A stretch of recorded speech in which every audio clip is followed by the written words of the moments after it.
Hey, welcome back to Two Super Guys Trade Stocks. I'm Dylan. And I'm Vinny. And today we're going to talk about a truly unprecedented thing that happened. Did the Supreme Court of the United States just trigger the next recession? That's pretty wild. We're going to talk about it.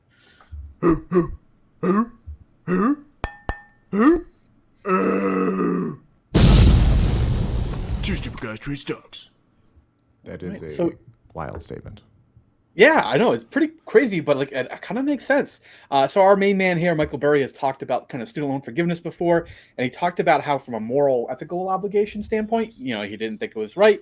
We're not really here to debate that. We're more talking about what effects this could have on the U.S. economy now that the Biden student loan forgiveness program has been ruled unconstitutional by the United States Supreme Court just this past Friday. Pretty wild.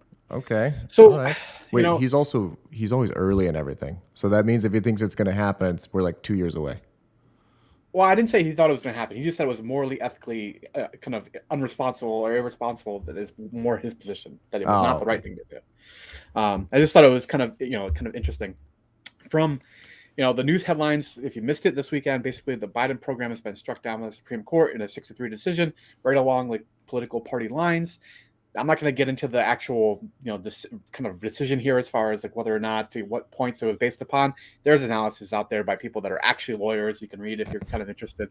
Um, but from a standpoint of why this could have a serious impact, right? I mean, I'm someone that has student loan debt, so like it's something I was paying attention to. I didn't really have an opinion either way. I was like, yeah, fine, whatever happens will happen. That's not it's out of my control. I'm Same. more of my destiny was in my own hands, right?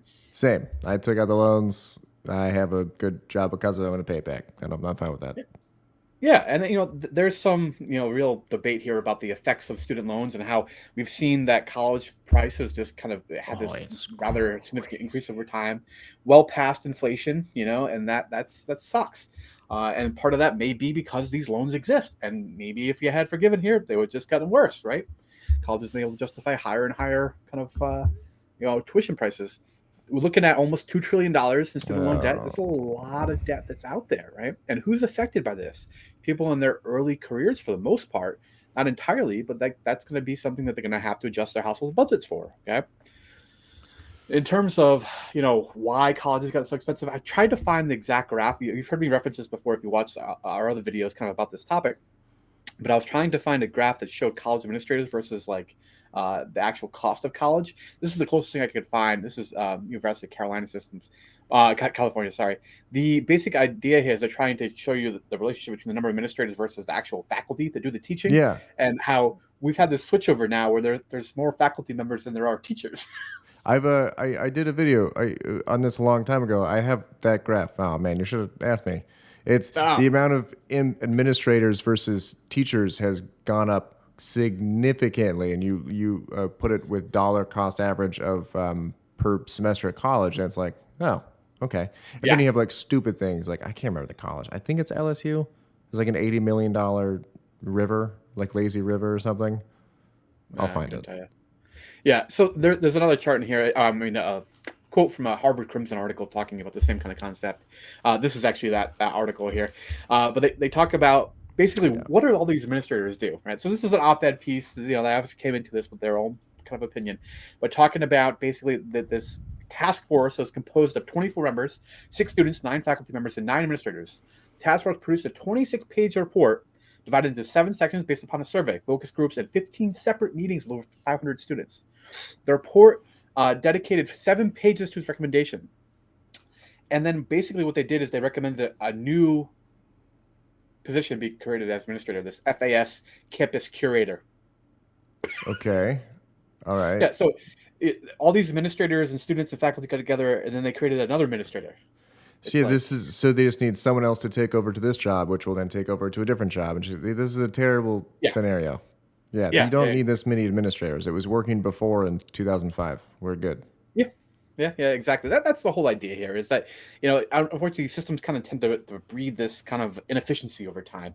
And that's why college, in part, has gotten more expensive. You know what? And this is happening.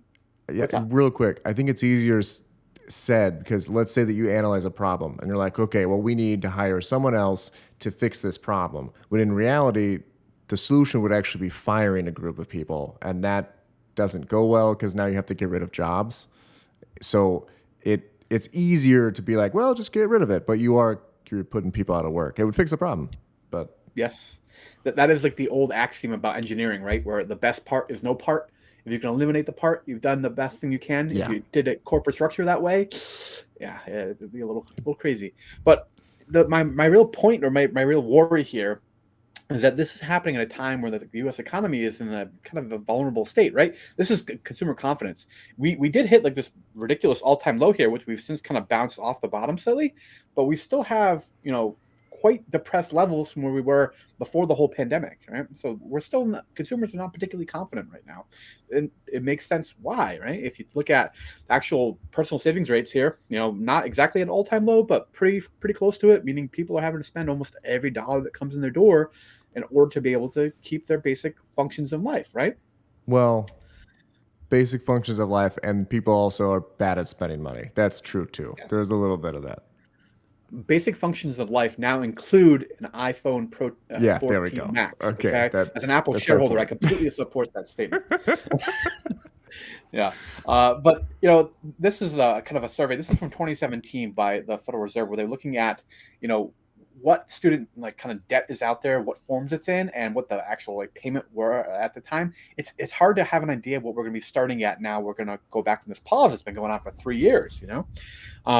So previously the median payment was 222 a month, average 393, right? And like you're talking about somewhere around $30,000 in like in total student loan debt for most borrowers, right? That's why this 10 or 20,000 program was going to be a big impact for many Americans, right? I actually am So surprised it's only 30K. I would have thought it was more. yeah, don't forget this includes a lot of people that like never finished their degrees and things like that. People Right. that only had like a couple semesters or a year of like college. So this isn't people that are getting to enjoy the full benefits from an actual college education, um, but they're going to have an impact as far as where they're going to spend their money, right? And if you look at this is a survey from a realtor actually company, where they're looking at what people would say based upon their student loan burden, what effect that would have on their ability to do these other events in life.